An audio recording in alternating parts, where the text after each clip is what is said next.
Once, in a small village named Mamba, there lived a girl named Nia. Yet, she was no ordinary girl. Absolutely not. Nia was akin to a mighty lion among a flock of sheep in her school. Everyone held her in awe, teachers, students, even the principal. She was large, she was powerful, and her face bore the stern expression of one who rarely smiled. If you spotted her approaching, you stepped aside.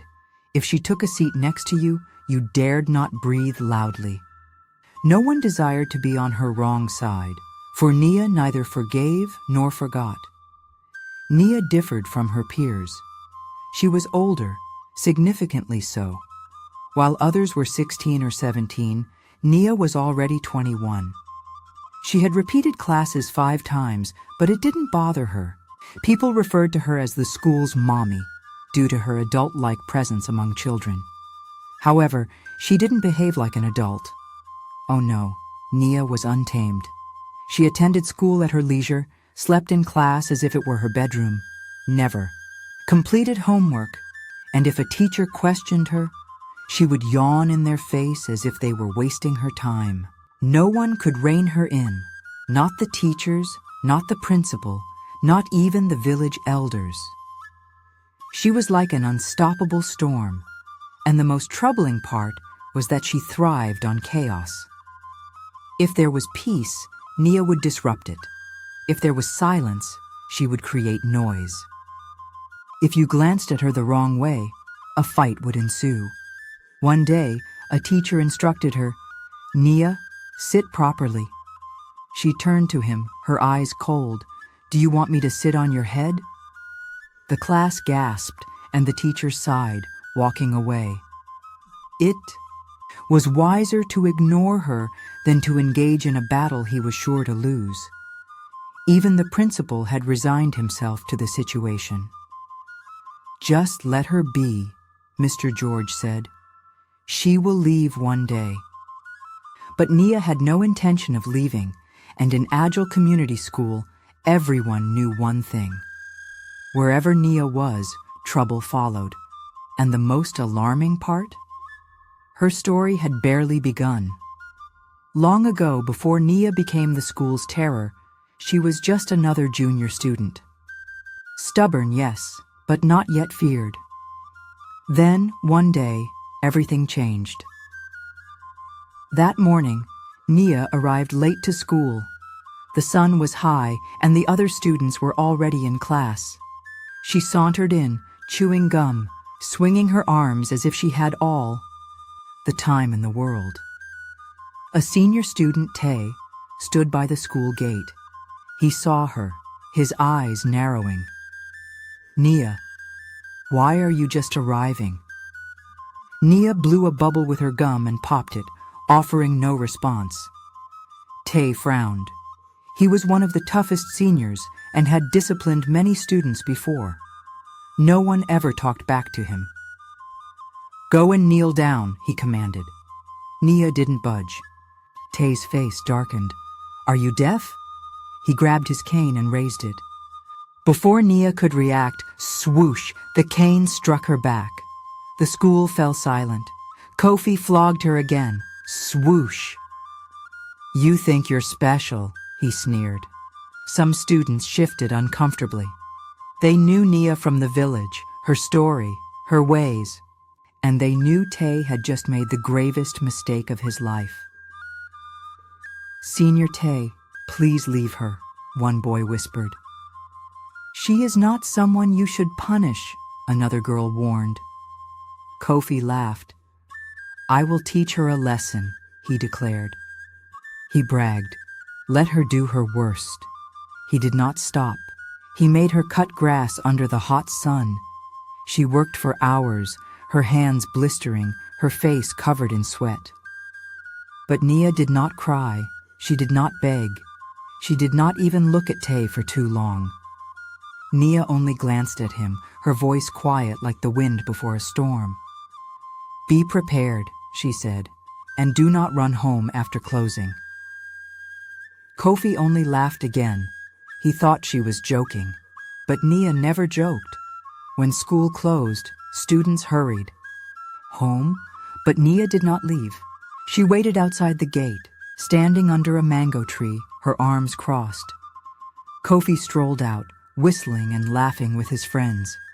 "That girl thought she was stubborn," he said. "I showed her pepper." But as he stepped out of the school gate, someone was waiting, Nia. Before Kofi could blink, she grabbed him by the collar and dragged him behind the school fence. "Ah, what is happening?" a junior student whispered. "Shh, it's Nia," another said, peeping through the window, and then it began. Smack! Nia slapped him. She punched him in the stomach. Kofi fell to the ground, coughing, but Nia was not done. She climbed on top of him and beat him like a drum. She punched, she kicked, she scratched. Kofi tried to crawl away, but Nia grabbed a handful of sand and shoved it into his mouth. "Swallow it," she hissed. Kofi gagged, his eyes wide with fear. He had been the king of the school, but now, in that moment, he was nothing. When she was satisfied, Nia stood up, dusted her hands, and walked away like nothing had happened. The next day, Kofi came to school with bruises on his face. He did not speak, he did not complain, and from that day, nobody, not students, not seniors, not even teachers, dared to cross Nia. Her reign of terror had begun. Months passed and the school settled again, leaving Nia all alone, never bothered, until one hot afternoon when it happened again. This time with a well-respected teacher. The sun was high, the air was hot, and the students sat quietly in class, waiting. The history teacher, Mr. Salami, was coming. Everybody liked Mr. Salami. He was patient, kind, and never shouted.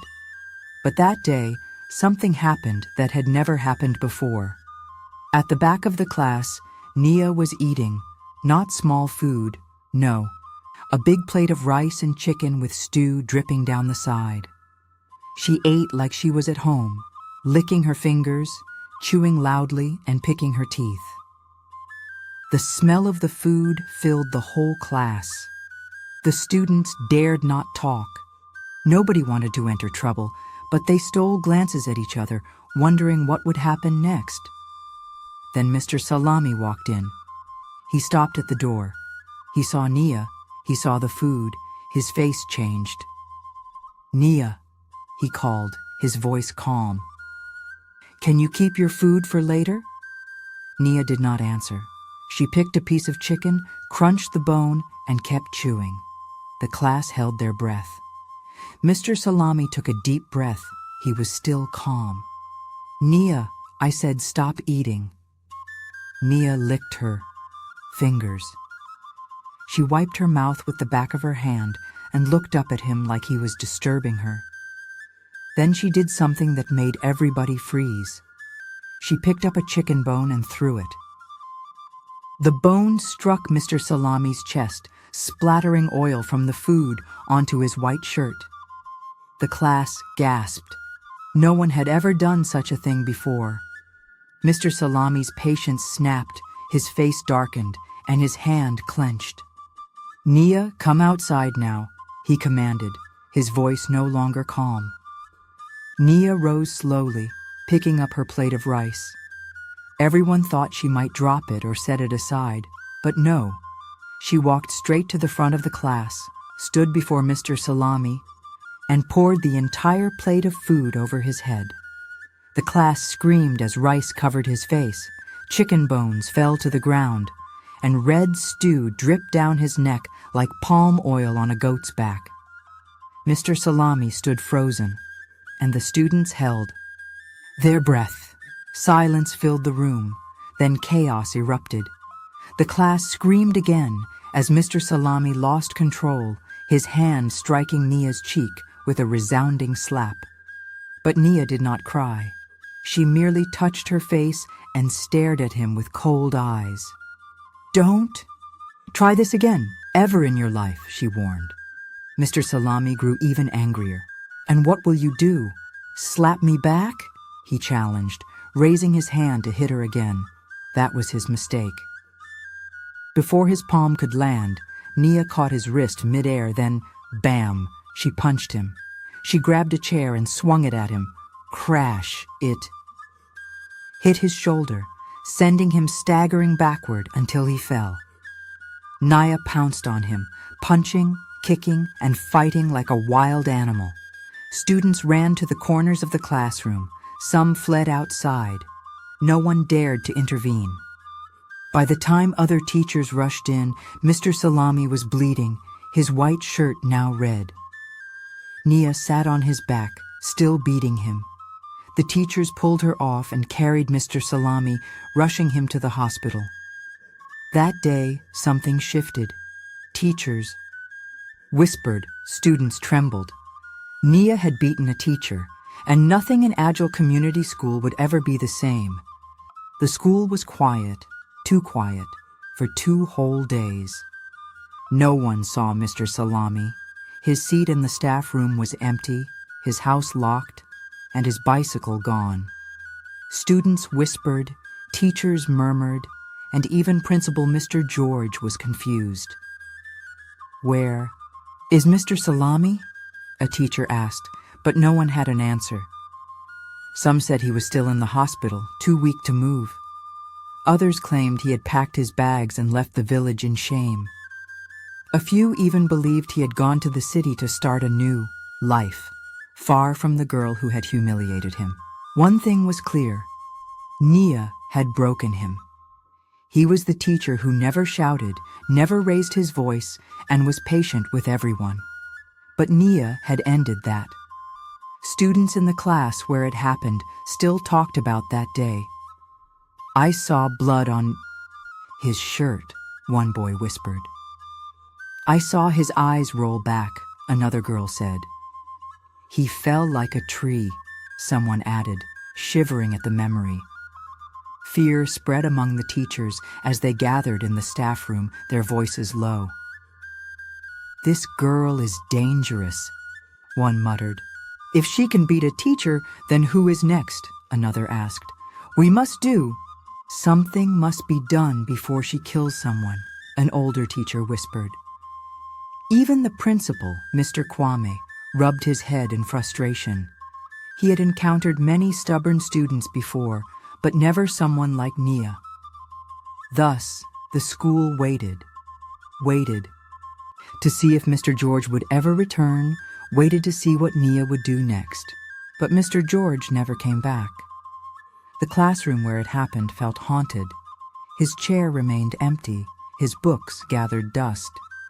The teachers never spoke his name again. And Nia? She walked around the school as if nothing had happened. The teachers had reached their limit. First, she beat a senior student, then she beat a teacher so badly he disappeared. Who was next? The principal. The staff room was filled with angry voices. "We can't continue like this," one teacher shouted. "She is not a student. She is a wild animal," another added. "We must expel her before she does something worse." Even Mr. Kwame, the principal, sighed and rubbed his forehead. There was no other option. That morning during assembly, he stood in front of the students, his voice firm, his face serious. "Nia, come forward," he called. The students turned, eyes wide. Nia called out in assembly. Nia strolled forward slowly, hands in her pockets, chewing gum loudly. She looked at the principal with zero respect. Mr. Kwame held up a piece of paper, his voice ringing through the air. "You are no longer a student of this school. You have been expelled." The school erupted in cheers. Finally, some students whispered, "She's leaving." Others clapped, and even some teachers smiled. But Nia stood there, blowing another bubble with her gum. Then she spoke. "Come and take me out if you can." Silence. Mr. Kwame's face turned red. He had never seen such disrespect. "Leave now," he shouted. Nia did not move. Furious, Mr. Kwame marched towards her. He pushed her from behind. "I said leave my school at this moment, you animal." Big mistake. Boom. Before anyone could blink, Nia turned and punched him in the face. Blood poured from his nose. The students gasped. The teachers froze. Mr. Kwame stumbled back, holding his face. Nia was not done.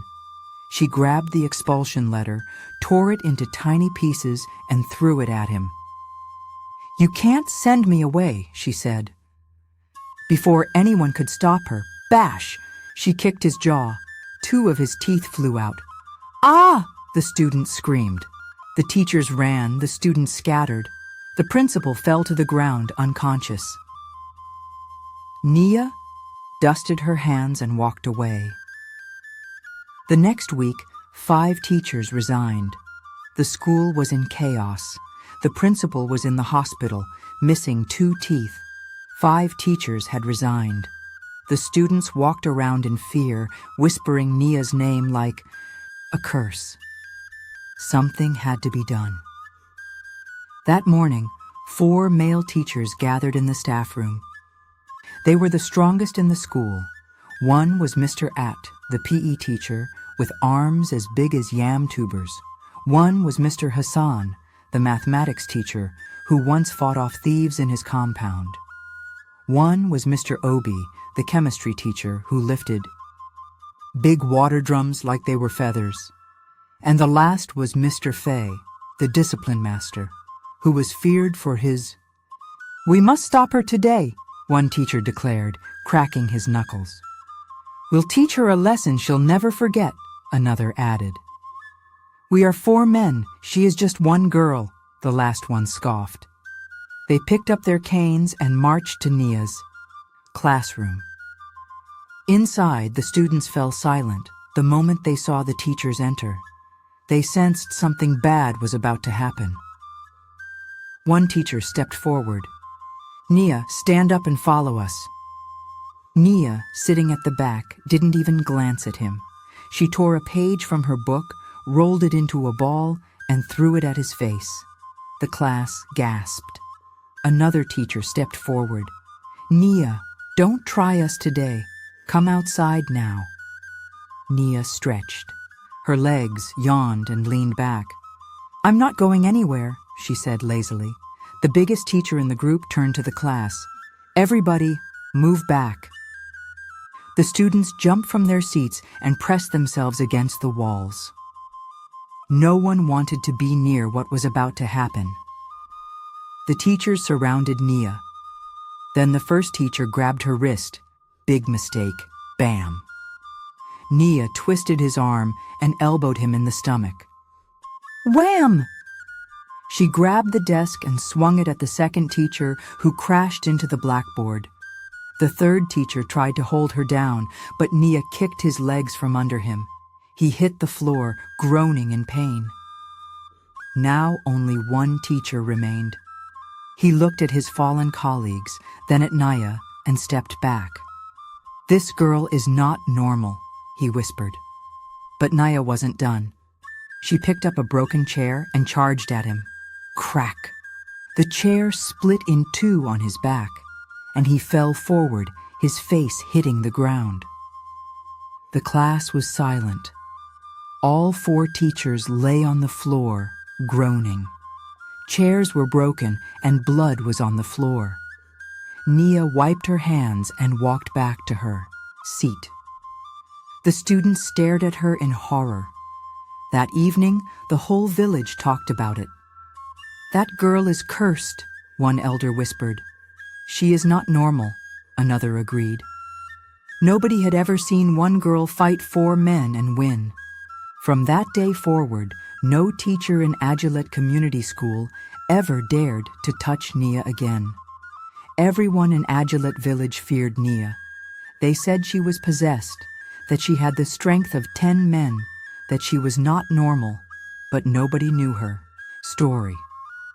Nobody knew what happened when Nia went home after school. Nobody knew what she had seen, what she had lived through, what had made her the way she was.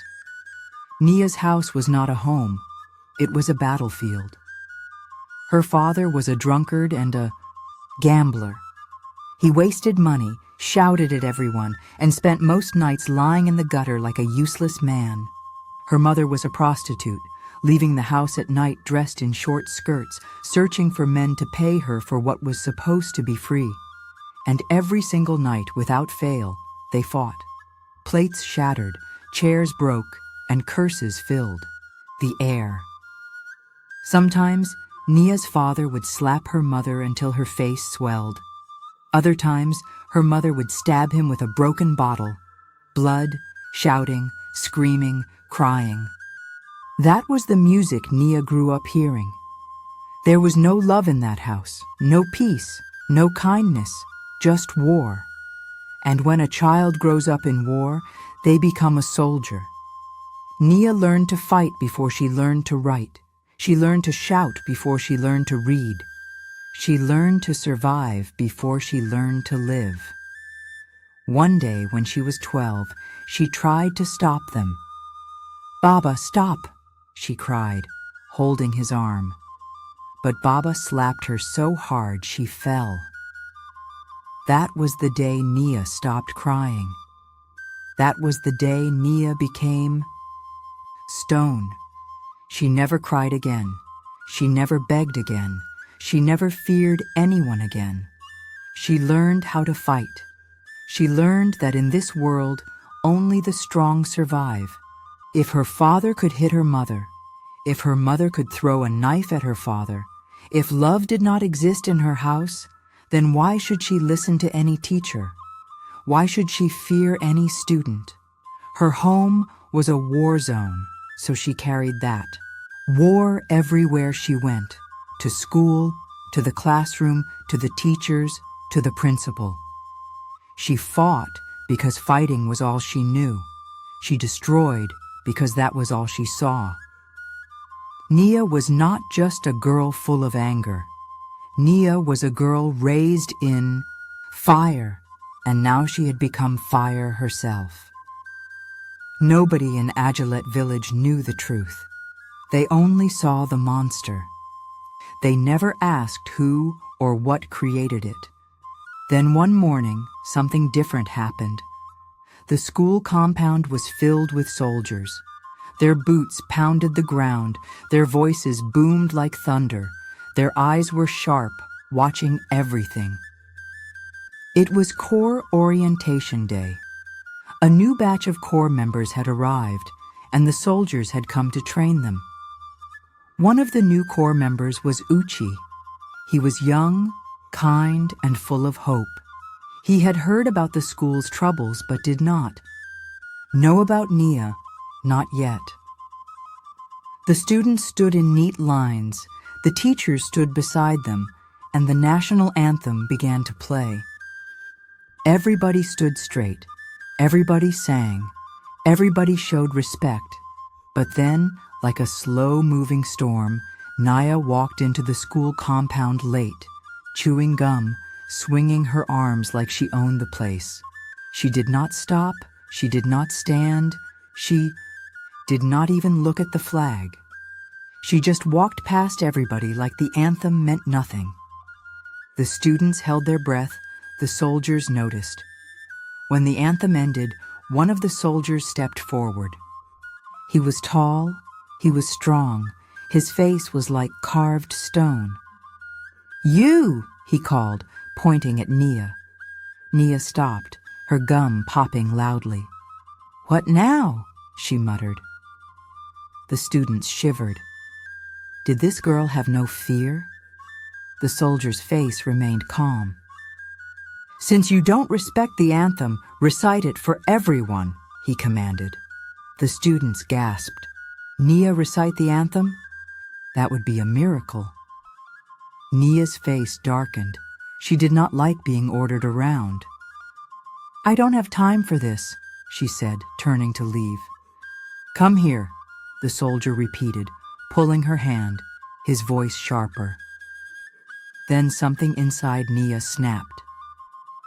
Before she could think, Before she could stop herself, she raised her hand. Slap! The sound of her palm striking the soldier's face echoed through the air. The entire school froze. Students stared, and teachers stepped back. No one had ever slapped a soldier before. Even Nia, for the first time in her life, felt something strange, not fear, not regret, but a deep realization of a mistake she couldn't undo. The soldier didn't move or blink, but his jaw tightened and his hands curled into fists. His voice dropped, cold and final. "Take her to the barracks." 2 soldiers grabbed Nia. She kicked and shouted, but they didn't care. They dragged her out of the school like a captured criminal. That was the day Nia learned there are some people even she couldn't fight. She had fought many battles, beaten students, teachers, even the principal.